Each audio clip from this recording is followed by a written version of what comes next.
Boom! Wow. Papa Zero and Billy here once again, and today we have an explosive video for you.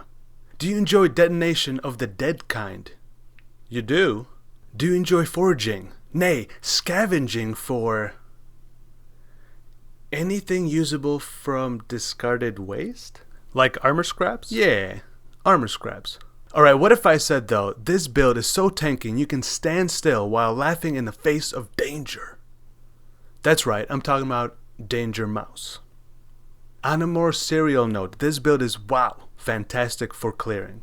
It's great that you will finally start talking about the build, PZ, but why do you have Herald of Agony when you ain't a poison build? Very astute of you, Bill. I am actually using Circle of Nostalgia ring that gives me a whopping 56 chaos resistances, some attributes, life, and max endurance charge. All for the small price of having a tiny furry green companion that travels by my side and tells me anecdotes when no one's looking.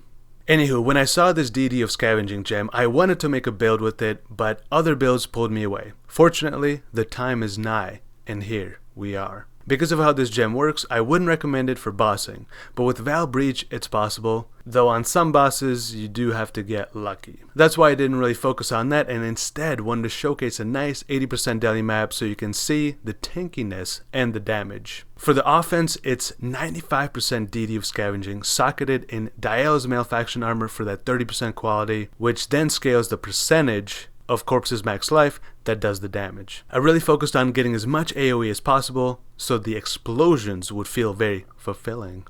I do, however, have a couple of catalyzers to start the destruction. First being Flame Surge on a 4-link, which is also linked to cast when stunned. Tempest Shield, however, is in Crest of the Desire helm, raising its damage significantly as well as providing that defense in a form of spell block. I do use Arn's Anguish Belt, but I did not end up using it to its full potential because I have no way of getting endurance charges. Reason being is that the belt already provides a max endurance charge, life, armor, and crit multi, so it's very nice on those merits alone. If I did get my hands on some endurance charges, that would turn them into brutal charges, which could be through something like Enduring Composure, Cluster Notable, or Enduring Cry. My damage would be about 30% more, but from this video, you can decide for yourself if that much more damage is necessary. For defense, I have 8 endurance charges, 75-72 block with glancing blows, Defiance of Destiny Amulet, Progenitus,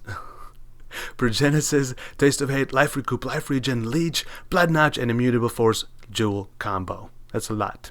Having Diala's Malefaction armor may be a bit counterproductive with the Blood Notch and Immutable Jewels, but honestly 300 ES is basically nothing. The damage from DD is quite honestly much better than I expected, so replacing the armor with a nice rare armor might be a good alternative. Maybe go a little bit more defensive. Same goes for the belt. A nice Stygian Vice would be a decent play.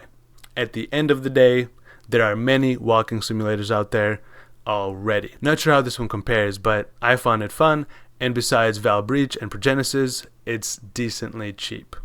DD of Scavenging, as you can see, cannot target corpses that have been created by a skill, so have to rely on enemies' corpses, and here are the links. Again, not focusing on spell damage, but generic elemental damage and crit damage. Fire damage and crit multi-scepter, here I have my Val Breach, Assassin's Mark, and Flame Dash.